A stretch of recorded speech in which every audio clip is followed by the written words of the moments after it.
France Inter. L'actualité internationale passée sous les radars, c'est Christelle Rebière.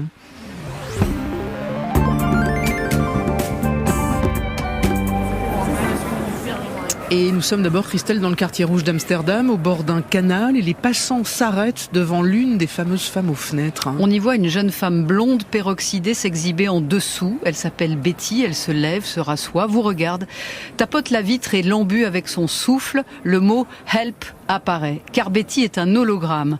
C'est la police néerlandaise qui a eu l'idée de recréer son image pour tenter de résoudre le meurtre de cette prostituée commis en 2009. D'origine hongroise, cette jeune femme de 19 ans avait été sauvagement poignardée dans la salle de travail de la Maison Close où elle se trouvait dans le quartier rouge, quelques mois après avoir donné naissance à son enfant. L'affaire n'a jamais été élucidée. Grâce à cette visualisation en 3D, la police espère que la ressemblance avec Betty incitera les personnes susceptibles d'avoir des informations de les partager 15 ans après. La police aurait déjà récupéré quelques pistes. Elle a promis une récompense de 30 000 € pour l'info décisive. Quant au quartier rouge, il pourrait être déplacé à l'avenir dans un centre dédié au sud de la ville. L'exécutif local le souhaite, mais les habitants et les travailleurs du sexe exigent surtout une meilleure surveillance du quartier. Et nous voici maintenant en Finlande, qui accueille pour la première fois un exercice d'artillerie à grande échelle de l'OTAN. Le pays nordique a rejoint l'Alliance Atlantique militaire l'année dernière. Des exercices de tir réels sont menés dans le nord de la Laponie, dans le cadre de Dynamic Front 25, le plus grand exercice de ce type jamais organisé en Europe. Il y en a d'autres en Estonie, en Allemagne, en Roumanie, en Pologne.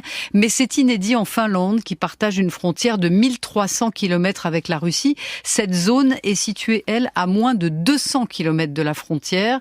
Le champ de tir et la zone d'entraînement dans ce désert glacé sont les plus grands d'Europe. Jusqu'à 3600 soldats américains, suédois, britanniques, français et bien sûr finlandais s'entraînent dans de chaudes tenues de camouflage à tirer et à résister au froid humide de ces vastes paysages arctiques. La Finlande, on le rappelle, a fermé sa frontière terrestre avec la Russie en décembre 2023. Et puis il s'appelait Vladimir Skliarov et ce danseur étoile du ballet russe est mort brutalement hier à l'âge de 39 ans. Il est tombé de son balcon au 5e étage de son immeuble à Saint-Pétersbourg. La porte-parole du théâtre Mariinsky, dont il était la star, affirme qu'il prenait des analgésiques pour une blessure au dos et qu'il devait subir une opération de la colonne vertébrale aujourd'hui.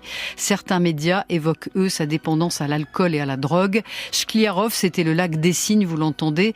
Roméo et Juliette, La Belle au bois dormant. Durant ses 20 ans de carrière, il s'était produit dans le monde entier.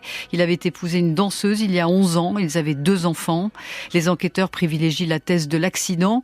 L'une de ses partenaires lui rend hommage. Mon beau Roméo, mon brave prince en Cendrillon.